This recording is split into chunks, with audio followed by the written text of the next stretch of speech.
할렐루야. 할렐루야. 우리 성도들 항상 승리하시기 바랍니다. 할 수 있습니다. 이길 수 있습니다. 승리합니다. 우리 성도님들 항상 주님이 항상 같이 하시기 때문에 어디든지 우리 오른손 붙잡고 주님 손 붙잡고 항상 이기시길 소망합니다. 오늘 설교 제목 그를 위하여 라는 제목으로 말씀 증거하겠습니다.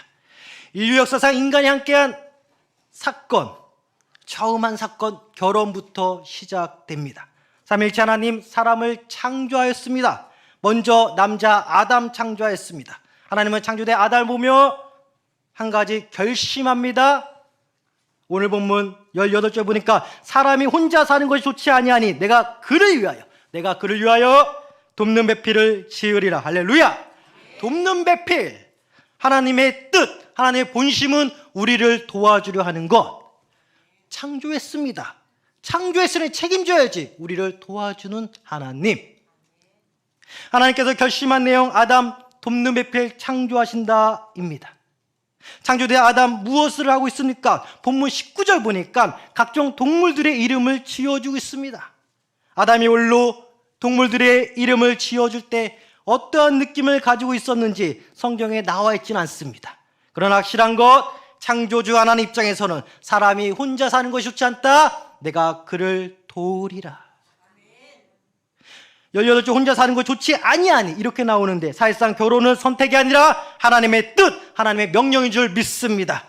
더 나아가 결혼을 통하여 예수 그리스도와 교회의 관계를 우리는 알 수 있습니다.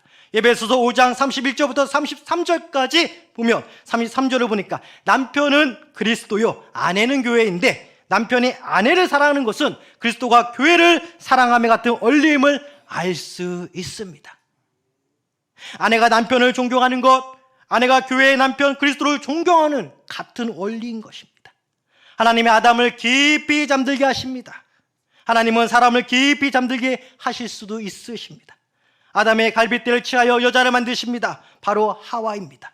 아담은 만족합니다. 이는 내 뼈 중에 뼈요 살 중에 살이라 아주 만족합니다. 물론 타락전 사건이지만 아담은 하나님께 은혜 받은 것을 체험한 것이죠. 오늘 본문 24절 결혼에 관한 성격을 말씀해 주고 있습니다. 24절 보니까 이러므로 남자가 부모를 떠나 그의 아내와 아빠여 둘이 한 몸을 이룰지어다 그렇게 나옵니다. 성경적인 결혼관 사실상 부모를 떠나 둘이 사는 것이 맞습니다. 그래서 초기 신혼 때 부모와 떨어져 부부들이 따로 사는 것 성경적입니다.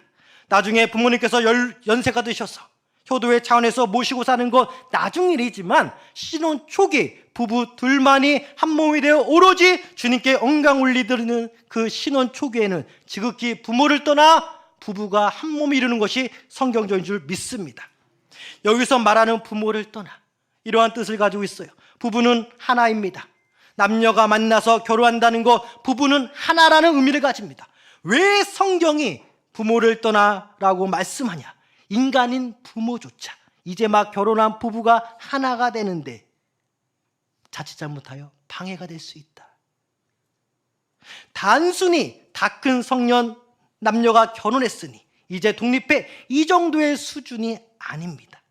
결혼을 통하여 아담과 하와 첫 사건, 결혼 사건을 통하여 이제 주님은 부부를 통하여 재창조하시는 거예요. 창조받았습니다. 부부를 통하여 다시 한번 재창조하신 하나님.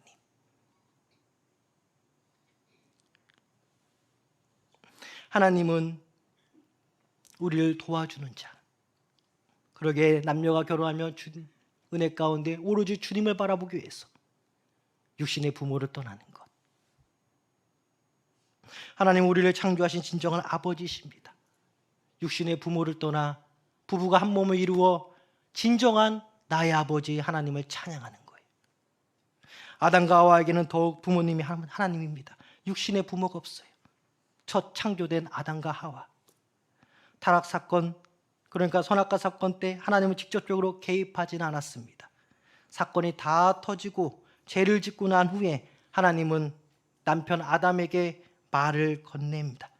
하나님께서는 자신이 말씀하신 것을 다 지키는 분이신데 아담과 하와가 죄를 짓기 직전까지 개입하지 않았습니다. 아담과 하와가 하나가 되는데 방해가 될까 봐 그랬는지 주님은 아담과 하와를 말씀 그대로 책임지시는 그 모습 그대로 둘이 한 몸이 되게끔 잠시 떨어져 있었던 것 같아요. 선악과 사건 터졌습니다. 왜 하나님은 아담과 하와가 선악과 죄를 짓고자 할 때 가만히 계셨을까? 왜 신혼부부가 문제가 일으켰을 때 양가 부모가 조용히 가만히 잠잠히 있었을까? 부모의 마음이죠. 괜히 개입하면 방해가 될까 봐.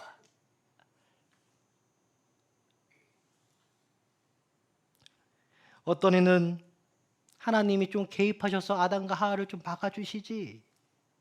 맞아요. 인간적으로 그런 생각 들 수 있습니다. 하나님은 말씀하신 것을 책임지신 하나님. 아담과 하와가 한 몸이 되기 위하여 잠시 떨어졌던 하나님. 우리 부모님들 자녀들 결혼시키고 얼마나 걱정이 없지 않았겠습니까만. 그래도 주님이 우리 자녀들 결혼한 자녀들 붙잡을 줄 믿습니다. 육신의 부모가 개입한다고 해서 해결될 것도 없고 오직 주님만이 해결해 주시는 거죠. 하나님은 끝까지 자신의 말씀하신 바를 지키셨습니다. 아담과 하와가 죄를 짓기 직전까지 이제 막 부부가 된 그들이 하나가 되는데 하나님 자신은 방해가 되고 싶지 않았던 것 같아요. 물론 아담이 하와를 맞이하기 전 말씀해 주셨습니다. 창세기 2장 17절 선악을 알게 하는 나무 열매는 먹지 말라 내가 먹는 날에는 반드시 죽으리라 하시니라. 하와가 창조되기 전 남편 아담에게 주신 말씀 선악과를 범하지 말라. 그러게 우리 사랑하는 성도 여러분, 아내가 잘못한 것은 남편이 다 감싸줘야 돼요.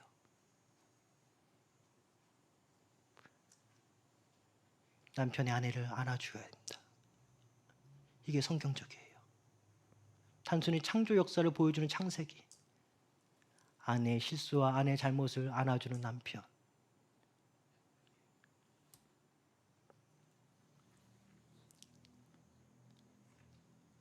선악과 사건 이후 책임을 지신 하나님 독생자 예수 그리스도를 보내주셨습니다. 내 아들 예수를 믿어라 그래야만 죄를 용서받고 천국 갈 수 있다. 복음이죠. 결혼이 하나님의 명령이듯이 사람은 서로 돕고 돕는 존재입니다. 이 진리의 최고 결정체가 바로 결혼이죠.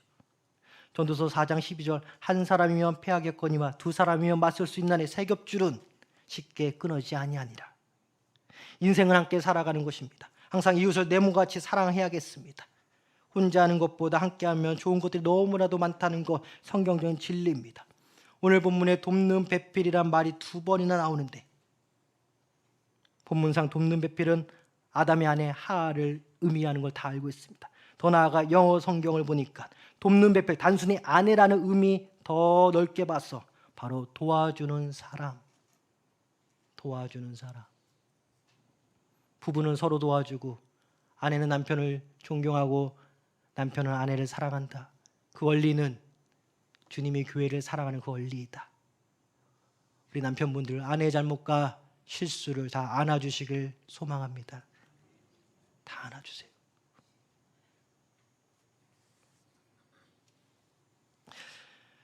그렇다면 오늘 본문을 성경적으로 확장하여 과연 주님은 어떠한 사람을 도와주시는가? 여기에 3가지 살펴보겠습니다. 첫째는 육신의 부모보다는 진정으로 하나님을 찾는 자를 도와주신다. 둘째, 하나님의 본심을 깨닫는 자를 도와주신다. 셋째, 한결같은 마음을 가진 자를 도와주신다. 이렇게 3가지 살펴보겠습니다. 먼저 첫째, 육신의 부모보다는 진정으로 하나님을 찾는 자를 도와주신다입니다. 우리 사랑성도 여러분, 마음은 아프지만 결혼한 자녀들 도와달라고 할 때 주님께 먼저 기도하라고 먼저 권면하시길 소망합니다. 그래야 자녀들이 살아요. 육신의 부모가 얼만큼 도와준들 그때뿐이죠. 진정으로 우리를 창조하신 하나님만이 결혼한 자녀들을 도와주실 분인 것입니다. 교회를 세워나가는데 돕는 자들, 즉 교회의 직분자들은 한 아내의 남편이어야 합니다. 디모데전서 3장 2절과 12절 이 점을 분명히 하고 있습니다. 사랑하는 성도 여러분, 교회의 직분자를 세우는 데 있어서 결혼 유무의 조건이 있는 것은 간단합니다. 바로 육신의 부모로부터 독립하여 한 가정을 이루었다는 자체가 교회에 어떤 일이 있을 때 제일 먼저 하나님을 찾을 환경과 조건이 되었다는 의미에서 한 아내의 남편이 교회 직분자가 되는 조건을 단 것이죠. 절대적으로 결혼한 사람과 결혼을 아직 안 한 사람을 인격적으로 차별하거나 서로 간 비교하는 것 절대 아닙니다. 창조 질서에 따라 교회에 무슨 일이 일어났을 때 제일 먼저 하나님께 기도를 해야 되는데 그 환경과 조건이 들어맞는 사람이 결혼하여 독립하여 한 아내와 자녀를 다스리며 무슨 일이 있을 때마다 두 손 들어 주님께 먼저 기도하는 자세가 되어 있는 결혼한 남자, 이런 의미에서 이 구절을 조금 더 깊숙이 바라봐야 돼요.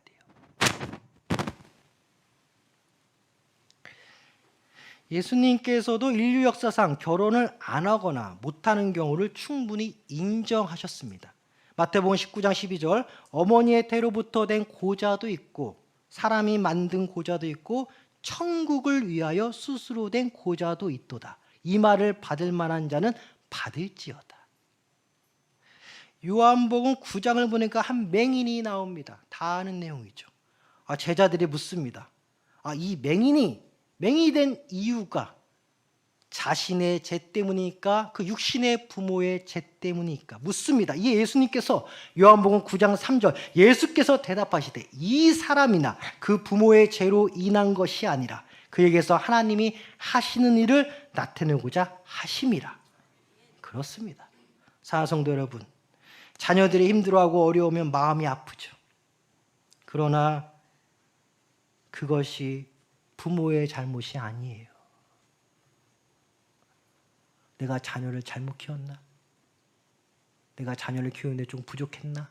인간적으로 그런 생각이 들 수도 있지만 하나님 말씀에 따르면 육신의 부모의 잘못이 아닌 하나님의 영광, 하나님을 찾게끔 하는 도구일 수도 있다라는 거예요. 자녀들의 마음을 같이 아파할 수 있어도 그 자녀를 도울 자는 곧 삼위일체 하나님이십니다. 이 맹인에게 하나님 일이 나타내고자 예수님은 맹인을 고쳐주셨습니다. 맹인에게 예수님이 오신 것입니다. 고쳐주려, 도와주러 오신 것입니다. 요한복음 9장 6절 7절 보니까 이 말씀을 하시고 땅에 침을 뱉어 진흙을 이겨 그의 눈에 바르시고 이르시되 실로암 못에 가서 씻으라 하시니 실로암 번역하면 보냄을 받았다는 뜻이라 이에 가서 씻고 밝은 눈으로 왔더라. 보냄 받으신 주 예수께서 땅에 진을 뱉어 진을 이겨 맹인의 눈에 붙이고 실로암 가서 씻어라. 자녀에게 어려움이 있다 하여도 세상이 다 무너질 것처럼 마음이 무너진다 하여도 우리 부모님들 그 자녀들 도울 자 하나님이기에 기도만 해주시기 바랍니다. 어쩌면 주님이 그 자녀를 만날 수 있는 좋은 기회이죠. 어려움과 문제를 주님께 해결받으며 살아가는 독립된 부부로서 주님께서 이끌기 위하여 더욱더 그 젊은 부부를 붙잡을 줄 믿습니다. 우리의 자녀들 절대 안 죽습니다. 누가 죽습니까? 생명은 주님께 있는 거예요. 이삭은 육신의 어머니 장래 후 들에서 주님을 묵상하다가 그 찰나에 아내 리브가를 처음 만났습니다. 물론 노년의 아브라함이 아들 이삭의 혼인 자리를 알아봐 주긴 하였습니다. 그러나 이 역시 이삭의 결혼을 위해 육신의 아버지 아브라함을 주님께서 쓰신 것이지 육신의 부모 은혜라기보다는 전적인 주님의 은혜라는 것이 더 성경적일 것입니다. 창세기 24장 7절을 보면 아브라함은 아들 이삭의 혼사를 알아보면서 철저히 주님을 의지하였음을 알 수 있습니다. 하늘의 아버지 여호와께서 나를 내 아버지의 집과 내 고향 땅에서 떠나게 하시고 내게 말씀하시며 내게 맹세하여 이르시기를 이 땅을 내 씨에게 주리라 하였으니 그가 그 사자를 너보다 앞서 보낼지라 네가 거기서 내 아들을 위하여 아내를 택할지니라. 하나님이 아브라함에게 말씀하십니다. 너가 아들 이삭의 혼사에 대해서 알아보려고 하는데 내가 나의 사자를 그보다 먼저 보낼지라. 여기서 중요한 것은 내 아들을 위하여 아내를 택할지라는데 여기서 내 아들을 하나님께서 이삭을 직접적으로 내 아들이라 했어요. 육신적으로는 아브라함의 아들 이삭인데 하나님께서 아브라함이 말씀하시기를 이삭을 가리켜 내 아들이라 그랬어요. 그러니까 결혼은 하나님이 다 은혜 주신 거예요. 육신의 아버지 아브라함이 쓰임 받았지만 먼저 사자를 보내어 준비시키시고 내 아들 이삭을 위해 결혼시켜 주신 자는 하나님의 말씀이 기록되어 있기에 주님이 다 하신 거죠. 육신의 부모가 도와준 줄 미리 앞서 은혜를 베풀어 주실 준비를 하시는 분은 하나님이십니다. 육신의 부모가 있지만 엄연히 그 아들과 딸의 진정한 아버지는 하나님이십니다. 그러기에 주님은 누구를 도와줍니까? 진정으로 하나님 찾는 자를 도와주십니다. 육신의 부모가 도와주는 역할을 할 수는 있어도 진정으로 만나게 해주고 일을 진행시키신 은혜를 베풀어 주심에 이를 완성시키시는 분은 오직 주님이십니다. 그러기에 결혼을 했든 안 했든 오직 주님을 찾아야 합니다. 육신의 부모에게만 기대는 것이 아니라 주님을 찾아야 합니다. 주님만이 내 진정한 나의 도움이 되십니다. 물론 가정에서는 자녀들 향하여 신앙 교육을 시켜야 합니다. 결혼을 하여 부모를 떠나기 전까지 가정 안에서 신앙의 교육 혹은 신앙의 조언을 육신의 부모로부터 받는 것이 중요하고 좋습니다. 그럼에도 불구하고 그 자녀에게 항상 기가 따갑도록 육신의 부모가 알려줄 것은 너의 진정한 도움자는 바로 삼위일체 하나님이시다. 육신의 부모를 먼저 찾기 전에, 먼저 나에게 전화하기 전에 먼저 주님께 기도해라. 이 기도가 정말 중요하다라는 것입니다. 우리 사랑하는 성도 여러분, 마음이 너무 아파도 이제 결혼한 자녀들에게 전화가 올지라도 담대히 조금은 냉정하게 먼저 하나님을 찾아보라고 권면하시길 소망합니다. 그게 자녀를 진짜 살리는 거예요. 육신의 부모도 이제 연세가 들어 주님 품에 안깁니다. 그 남은 자녀들 평생 주님만을 바라보고 도와주는 그 하나님 바라보면서 가야 돼요. 언제까지 같이 있을 수는 없잖아요. 당연한 거지만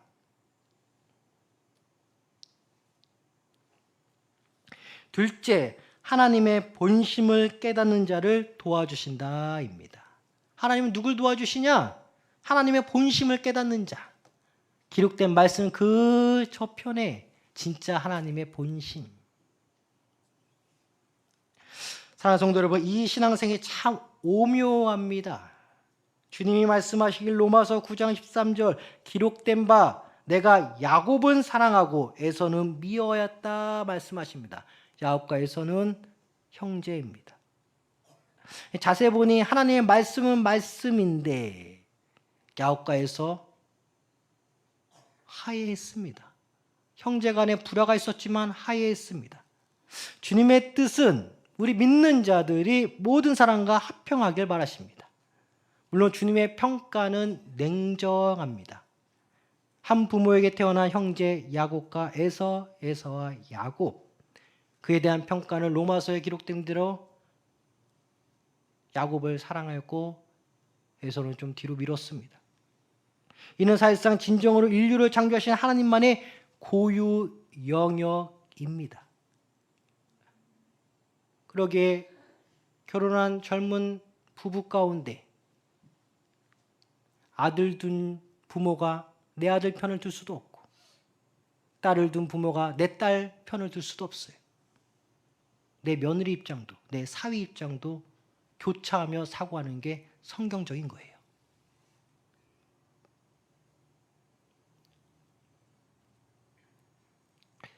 하나님의 평가는 냉정하고 또 젊은 부부에 대한 평가도 우리 육신의 부모가 좀 냉정하고, 다만 하나님의 본심은 서로 합평하라. 할렐루야. 이게 본심이죠. 냉정하게 평가는 하되 서로 합평하라. 우리가 하나님이 되어서는 안 됩니다. 하나님 보시기에 안타까운 행동을 하는 사람일지라도 그 사람에게 빛과 소금의 역할을 기대하는 것이 주님의 본심입니다. 그 영혼에 대한 평가는 주님께서 하시지만 이러한 주님의 본심을 깨닫는 자에게 주님은 도와주십니다.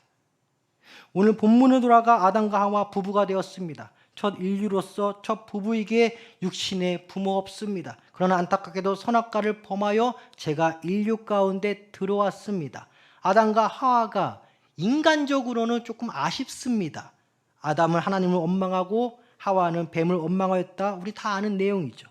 선악과를 범한 아담과 하와에게 주님 묻습니다. 선악과를 왜 범하였느냐? 이 아담은 창세기 3장 12절 아담이 이르되 하나님이 주셔서 나와 함께 있게 하신 여자 그가 그 나무 열매를 내게 주므로 내가 먹었나이다.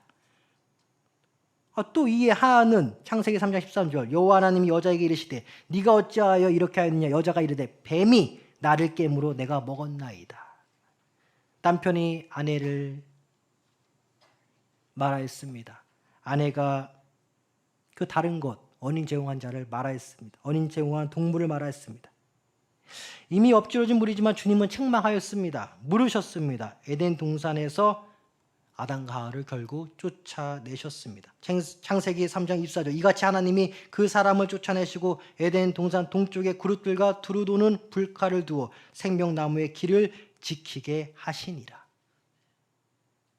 에덴 동산에서 쫓겨난 아담과 하와이지만 자녀들을 낳아 인류 번성이 시작되었습니다. 죄를 범하여 에덴 동산에서 쫓겨난 아담과 하와 하나님의 창조 질서 그대로 자녀를 낳았습니다. 인류에게 죄가 들어오게 한 장본인들이지만 주님이 인류를 창조하시면서 기대하시고 원하셨던 생육하고 번성하라 말씀을 그대로 아담과 하와는 따랐습니다.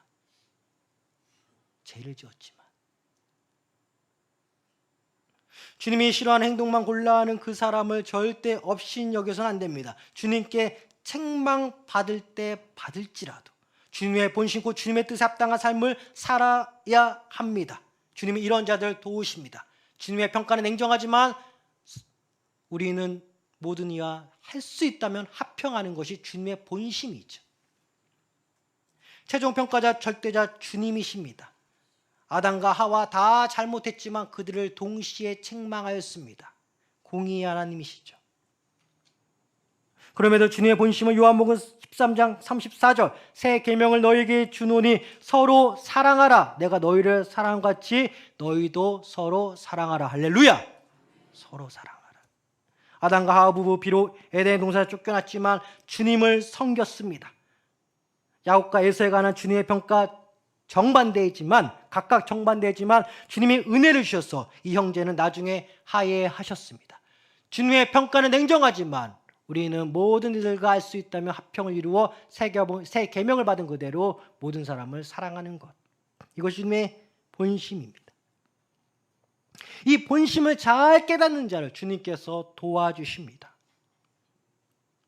주님의 본심은 부부관계든 가족관계든 사회적 관계든 어떤 관계든 평가는 나 주님께 맡기고 너희들은 서로 사랑하라 생육하고 번성하라 은혜 가운데 주님을 더욱더 섬겨라.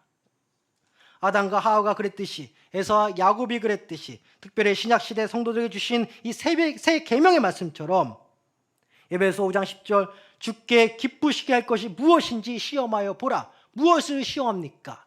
주님의 평가는 냉정하게 내가 모든 이들을 마음을 넓어 서로 사랑하는 그 실천을 할 때 주님은 우리를 감히 시험해 보는 거예요. 말씀에 근거해요. 그래서 내가 너를 도와주는지 한번 보라. 도움을 받는 것입니다. 주님의 평가는 냉정하지만 우리는 서로 사랑하여 감히 주님을 시험하여 실천하는 가운데 주님의 도움을 받는 적극적인 성도 되시길 소망합니다. 마지막 셋째, 한결같은 마음을 가진 자를 도와주신다. 다 아는 내용이죠. 다 아는 내용. 한결같은 자. 우선 주님의 마음은 한결같으세요. 선악과 사건 이전이나 이후에나 책망할 때 책망하더라도 생육하고 번성하게끔 은혜 주셨습니다. 도와주십니다. 이러한 주님의 마음을 깨닫는 자, 주님의 마음을 담는 자, 주님은 더욱더 도와주십니다. 일관성 있는 모습, 창조주 하나님으로서 책임을 다하시는 모습 비춰주십니다. 세상은 매일같이 요동치는 깊은 파도와 같습니다. 이제 주님 말씀하십니다. 시편 55편 22절 내 짐을 여호와께 맡기라. 그가 너를 붙드시고 의인의 요동함을 영원히 허락하지 아니하시리로다. 한결같은 주님이 너의 짐을 나에게 맡겨. 너가 흔들린 것을 내가 절대 용납할 수 없어. 왜? 나는 너를 책임지는 자이니까. 우리가 왜 하나님 앞에 한결같을 수 있습니까? 주님이 나를 도와주시니까, 나의 요동함을 허락하지 않고 나를 도와주시니까, 우리의 짐을 주님이 다 맡아주시니까, 흔들릴지라도 주님은 우리를 세워 일으켜 주십니다. 그리고 우리로 알고 믿음 가운데 담대함을 주세요. 하나님의 향한 일관성이 나의 믿음으로 있구나. 하나님이 다 하신 건데 우리 가운데 마치 우리가 한 것처럼 인정을 해주는 것 같아요. 근데 무조건 주님이 다 하셨습니다. 한결같은 주님께 나의 짐을 맡기고 한결같으신 주님께 붙어있어 절대 흔들리지 마시길 소망합니다. 오늘 본문으로 돌아가 아담이 먼저 창조함 받고 오늘 본 말씀 직후 다음 구절을 보니까 창세기 2장 19절 다시 한번 보겠습니다. 여호와 하나님이 흙으로 각종 들짐승과 공중의 각종 새를 지으시고 아담이 무엇이라고 부르나 보시려고 그것들을 그에게 이끌어 가시니 아담이 각 생물을 부르는 것이 곧 그 이름이 되었더라. 아담이 혼자서 주님의 은혜 가운데 각종 동물에게 이름을 지어줬어요. 혼자 지낼 때는 충만히 주님의 은혜를 누리며 주님이 원하시는 것을 해나갑니다. 주님과 1대1 관계 속에서 주님을 믿고 나가니까. 이제 주님의 은혜로 아담은 돕는 배필인 하와를 만나게 됩니다. 그런데 문제는 기기울여야 할 대상이 늘어났어요.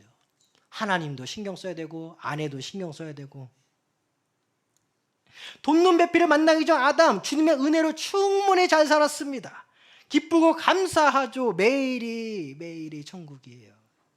이제 하와 결혼합니다. 은혜입니다. 이 역시 크나큰 주님의 은혜.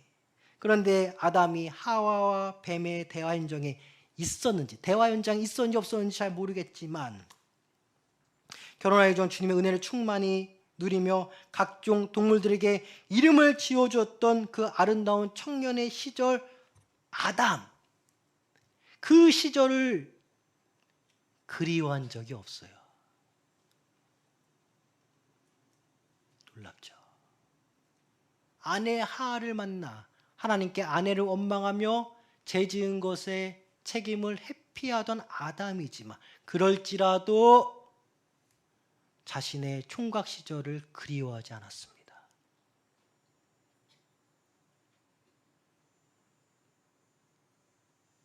아프고 힘들지만 아담은 하와와 함께하였습니다. 가인과 아벨이나 형제를 낳았습니다. 하지만 가인은 아벨을 죽였습니다. 형제끼리 살인사건이 일어났어요. 자식 한 명은 죽고 자식 한 명은 부모로 떠났어요. 그럼에도 아담과 하와는 창세기 4장 25절 아담이 다시 자기 아내와 동침하며 그가 아들을 낳아 그의 이름을 셋이라 하였으니 이는 하나님이 내게 가인이 죽인 아벨 대신에 다른 씨를 주셨다 함이요. 아담과 하와 부부끼리 죄도 짓고 아들 둘을 낳았는데 서로 죽고 죽이며 아들 한 명 죽고 한 명 떠났습니다. 근데도 아담과 하와는 그대로 갔어요. 그리고 또 아들 낳습니다. 결혼 이후 별의별 일 다 겪고 또 결혼 전 나를 그리워해서는 안 돼요. 절대 그래서는 안 됩니다. 누가 감히 결혼 전을 그리워합니까? 우리 사랑하는 성도 여러분, 아내 남편 만난 거 감사한 거예요. 진짜 주님의 은혜입니다. 아담과 아담도 자기 총각 시절을 그리워하지 않았어요. 우리 남편들 총각 시절 그리워하면 안 돼요. 정말입니다. 주님의 은혜 가운데 주님을 바라보고 아내 사랑하고 가야 돼요.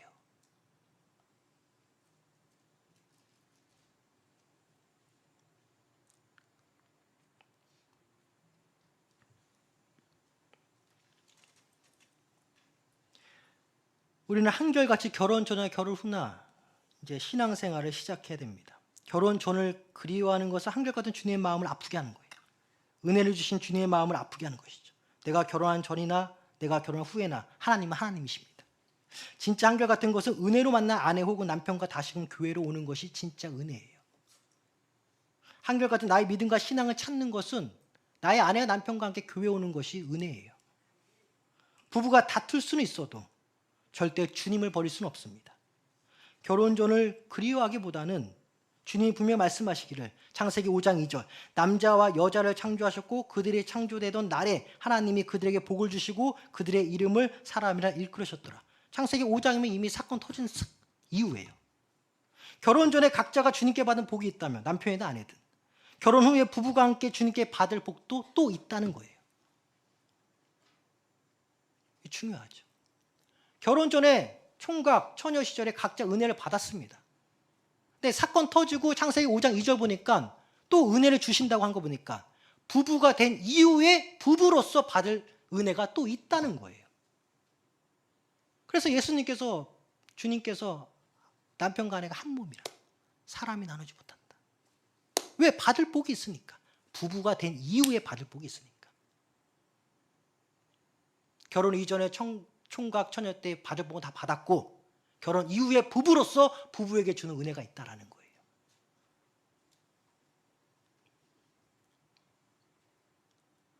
결혼 전에 의심 없이 구하여 받은 은혜를 결혼 이후에도 그대로 이어나가셔야 합니다. 결혼 이후 갑자기 의심이 생겨서는 안 됩니다. 아담과 하와가 선악과를 범한 아주 큰 죄를 지었어도 그 부부는 주님을 떠나지 않았습니다. 아담이 총각 때 받던 은혜, 각종 동물들의 이름을 지었던 그 은혜, 하나님 은혜 가운데 그걸 결혼 이후에도 많이 어려움도 있었지만은 그래도 그 부부를 하나님의 사람이라 일컬으며 또 부부에게만 주실 그 은혜. 그러게 우리는 부부가 주님을 찾아야 되고 교회 와야 되고 결혼 전에 그 총각 처녀 시절을 그리워하지 말고 한결같이 결혼 이후에도 주님을 찾으시길 소망합니다. 이런 자를 주님께 도와주세요. 도와주세요. 육신의 부모로부터 독립된 자, 한결같은 자, 하나님의 본심을 깨닫는 자. 기도하겠습니다.